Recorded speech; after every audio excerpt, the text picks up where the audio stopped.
So welcome to this segment as we continue looking at measurement of heat, heat capacity and latent, heat. So I want to basically at this point try to look at just a few sample questions as we try to combine the concept that we have learned on heat capacity and also, latent heat, and show you how you can go about some of these, ECZ question paper that questions that they gave you.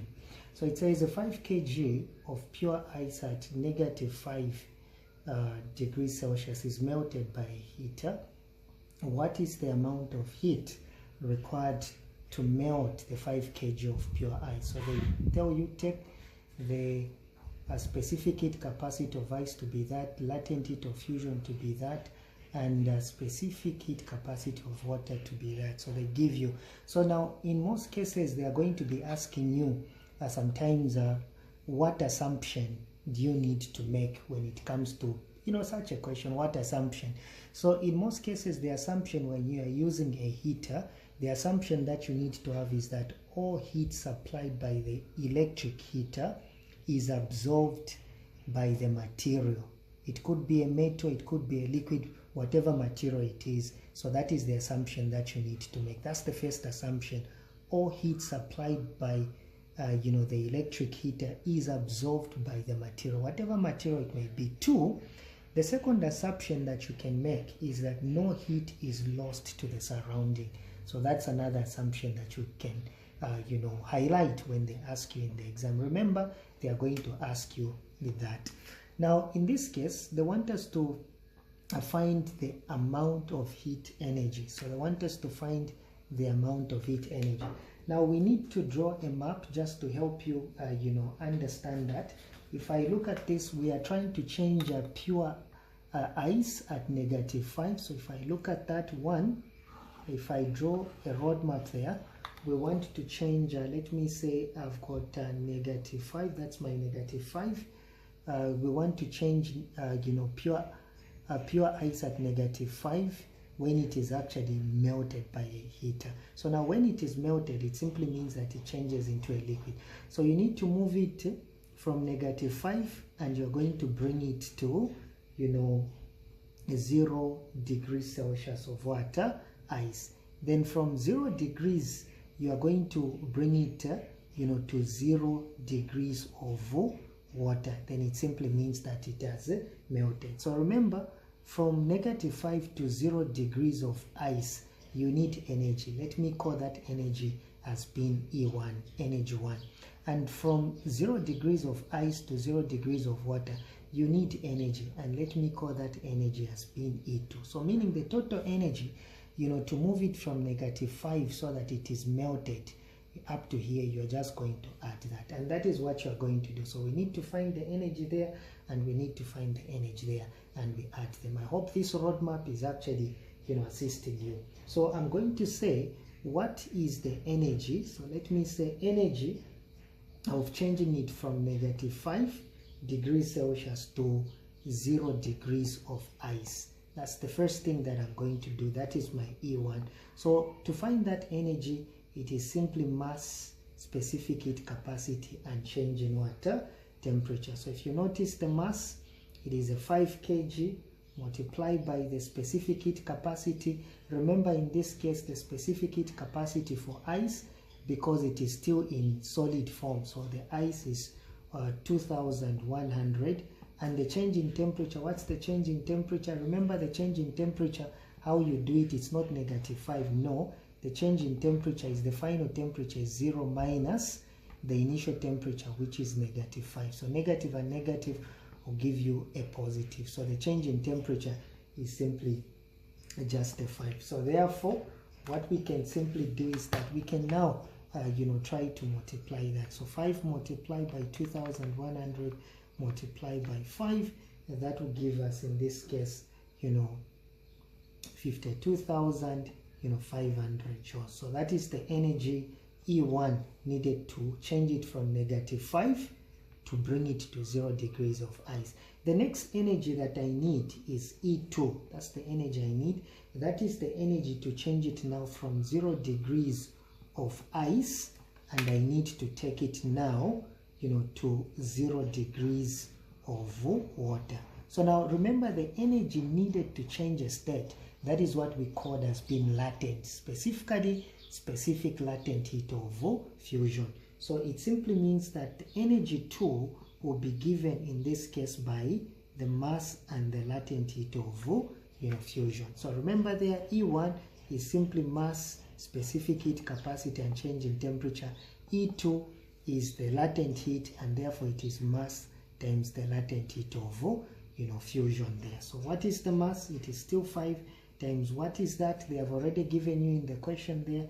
It is actually, they told you in this case, that's the value that you were actually given. Don't worry, different values will vary, but that's the value that I'm going to use that I was actually given in this exam. So we can multiply 5 multiplied by 336, thousand. So that is going to give me 168. No, that is going to give you, let's see how many, 1, 2, 3. So that's 1,680,000 joules. That's the energy too. So meaning that for you to find the total energy, so it is going to be the total energy, it is going to be E1 plus E2. So you just need to add E1, 52,500 plus, in this case, 1,680,000. So when we add the two, what is that going to give us? So this value here plus 52,500. So it is going to give you, let me just use a different marker so that you are able to see.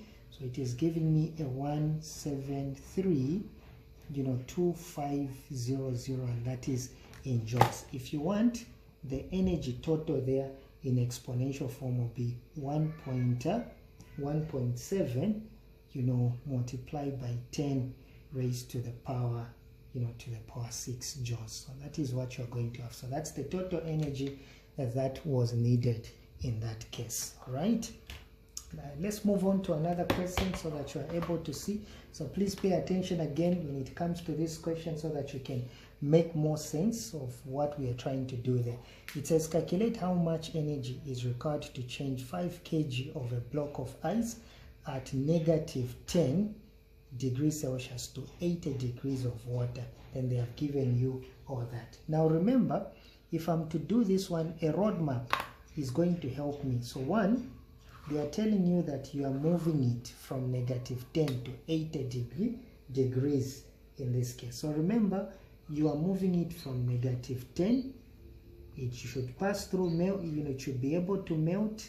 Then you raise it up to 80 degrees. That's the idea that you're having there. So now the first thing that you're going to do, how much energy do you need to move it from negative 10 to 0 degrees of ice? So I'm going to say that is E1. So my energy 1 will be equal to that's the energy that I need to move it from negative 10 degrees to take it to 0 degrees of ice.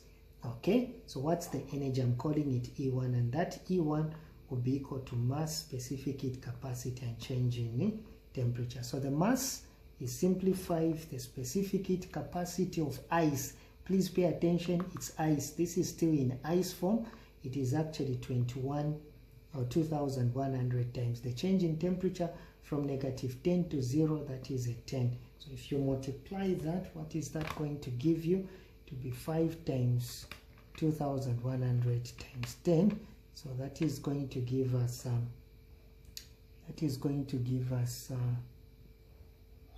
105,000.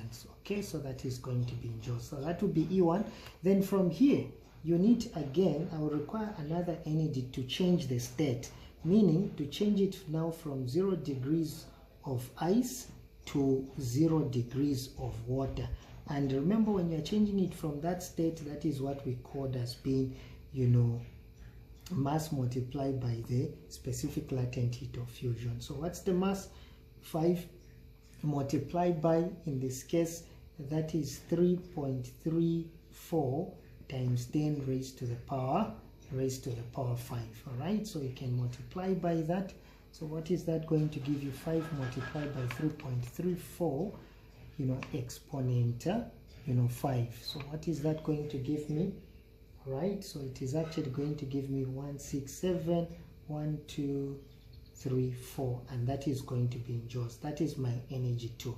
Then again, you need the energy. Again, notice again, you need the energy, I'll call it E3, to raise it from now 0 degrees of water, because you have now changed it to water, now to take it to 80 degrees of water. So that is what you need to do. So what's the energy? Remember that energy is mass, specific heat capacity and change in temperature, because it is actually being absorbed in this case. All right, so now what is going to happen is that the mass is 5. Now here, because we have now changed its water, so you go for the specific heat capacity of water, which is 4,200, and the change in temperature from 0 to 80, obviously that is going to be 80. So what would be my E3 there? What would be my E3? So 5 multiplied by 4,200 multiplied by 80. So that is going to give you 168, and we have our 4 zeros, and that is going to be in joules. So therefore, in order for us to calculate the total energy E, it will be equal to, you just add E1 plus E2 plus E3. So that is what you're going to do. So when you add all these, I can write this in exponential form, 1 point, let me just say 1.1 times 10 raised to the power 5 plus, this one here will be 1.7 times 10 raised to the power 4, 5, 6 plus, in this case this one will be again 1.7 times 10 raised to the power 4, 5, 6 raised to the power 6. All right, so when you add everything there, this is the value that we are getting. I'm just trying to add that plus 167, 1, 2, 3, 4. Okay, 4 plus again 168, 1, 2, 3, 4. So this is the value that you're going to have. So I'll just write it in exponential form.